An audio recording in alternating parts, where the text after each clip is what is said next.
अस्सलाम वालेकुम रहमतुल्लाहि वबरकातुहू। मैं लातूर से एडवोकेट लाला साहब राजा साहब से मनोज जरांगे पाटिल अपने भूमिका में ठाम हैं, लक्ष्मण हाके अपने भूमिका में ठाम हैं। देखिए, जमहूरियत में, लोकशाही में, डेमोक्रेसी में आपकी मांगों को मंगवाने के लिए रास्ते पर आना पड़ता है। ये दो समुदाय को पहले से ही कुछ मिला है, जिन्हें नहीं मिला उनके संदर्भ में बड़ी मुश्किलें हैं। मुसलमानों को कुछ नहीं मिला। जरांगे पाटिल के आंदोलन से पहले मराठा समाज आंदोलन करता था, बाद में जरांगे आए, मगर 51 जो उनके आंदोलन हुए उसमें मुसलमानों ने अपने आप को पेश किया, सरेंडर किया। कैसी सरेंडर है पता है आपको? 750 साल राज करने वाली ये जमात उस मोर्चे के बाद और पहले खिदमत खल्क कर रही थी, खिदमत के तौर पे पेश आ रही थी। कभी किसी को मका का भुट्टा नहीं देने वाली जमात केले बांट रही थी। समाज की बातों को समझ लो। तुम्हारा एसेट, तुम्हारा पैसा, तुम्हारी आर्थिक सत्ता तुम्हारा होता है, दूसरे समाज का नहीं होता है। मराठा समाज के आंदोलन में मुसलमानों ने केले बांटे, नीलंगा राइस बांटा, शुरू में बांटा, बाद में बांटा। जब बोतल गिरने लगी रास्ते पर तो ट्रकों से वो रास्तों को साफ कर दिया। आप ये किस लिए कर रहे थे? कौमी खिदमत। कौन से? वतनी भाई की, देश के भाई की। आपका क्या? आपने कुछ अपने लिए किया? यही तो कह रहा हूँ कि गुलामी की शुरुआत है आपकी। आप किसी समुदाय के पीछे और आगे सिर्फ सेवेकरी, सेवादार, खिदमत खल्क वाले बोल के घूम रहे हो ना। आने वाली नस्लों के लिए तुम गुलामी पेश कर रहे हो। तुम्हारी क्या ज़रूरत है? सरकार उनका प्रोटेक्शन करेगी, सरकार उनको पानी सप्लाई करेगी, सरकार उनकी स्वच्छता की जिम्मेदारी लेगी, सिविल कॉमन सेंस है उसका कि मनपा उसकी खबरदारी लेगी। तुम क्यों बाटले लेके भाग रहे थे? कभी अपने गरीब भाई को कभी बाटली का पानी दिया तुमने? चाय को 2 रुपये कम है तो कोई चाय वाला 5 रुपये के कम नहीं लेगा।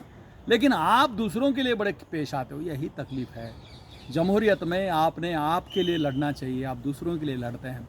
कहीं का किधर का भी मोर्चा निकला कि कौम अपना पानी लेके तैयार, बिस्किटा लेके तैयार, खाना लेके तैयार, चपात्या घ्या, चिवडा घ्या, पळ्या घ्या, साळाई घ्या। आर तुला का है? कुठं आहे तुझं? तुझे लेकरं तिकडं लाकडं गोळा करायला लागले। या लाकडाच्या तू चुलीवर तर जे शिजलंय ते लोकाला द्यायला लागला। मुझे मोहब्बत से कोई नफरत नहीं है, भाईचारे से कोई दुश्मनी नहीं। तुम्हारा भाई भूखा है रे कड़वानो, तुम दूसरे के भाइयाँ ढूंढ रहे हो, ये तकलीफ है। भाईचारा घर से शुरू होता है। इस्लाम भाईचारे का संदेश देता है। तेरे घर में भाईचारा दे रहे, तेरे घर में के झगड़े का कोर्टा कचरा में जा रहे हैं।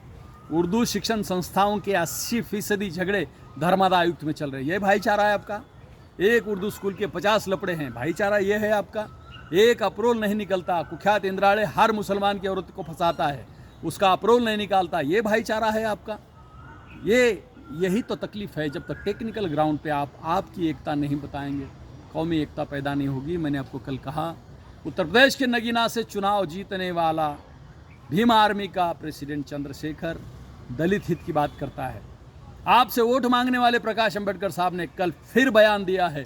उन्होंने एकनाथ शिंदे से मुलाकात करके कहा, गायरान जमिनी तात्काळ नावाद करा, तिथं झालेले गुन्हे दाखल केलेले परत करा। मुस्लिम शब्द का मुंह बोले क्या उन्होंने? उनका पिंड, उनका कार्यक्रम, उनका संशोधन, उनका प्रोग्राम उनके समाज के लिए होता है। येड़ानो, तुम क्या पीछे पीछे फिर रहे हो? तुम्हारा नेता खड़ा करो, तुम नहीं खड़ा करते। तुमको दर्द नहीं पता, तुमको अखलाक का कुछ पता नहीं। तुम जो कौमी अखलाक बता रहे हो ना, वो धार्मिक अखलाक हैं। मस्जिदों में के, ईदगाह में के अस्सलाम वालेकुम, गले मिलो, बाद में खच करके पीछे से चाकू मारो। ये एकता है आपकी? मुसलमानों में चुगलखोरी की सबसे बड़ी अगर तादाद है तो हमारे में है। ऐसा नहीं होता है। संघ से प्रेरणा ले लो, आप एक हो जाओ, समाज को एक करो। कौम का दर्द आर्थिक दर्द हुए बगैर, कौम का दर्द पैसे आए बगैर दूर नहीं होता। डिलीवरी को पैसे नहीं है, इसलिए गरीब औरत मुसलमान की जब कस्तूरबा गांधी रुग्णालय जाती है, वहाँ का वो डॉक्टर उसके प्राइवेट दवाखाने से फ़ोन करता है, भाई तिकड़ नहीं इकड़ या पैसे नहीं रहते, रास्ते में मर जाती है। बाल माता का, कुपोषित माता का, कुपोषित बच्चों के मरने वाले की ज़्यादा तादाद मुसलमानों की है। ये तुम्हारे 700 साल 50 राज का हार है। तुम जियो, डला खाओ, बोटा खाओ, चिकने खाओ, कुछ भी खाओ, पढ़ो, लेकिन पढ़ो, पढ़ते रहो और डटे रहो। Good bye.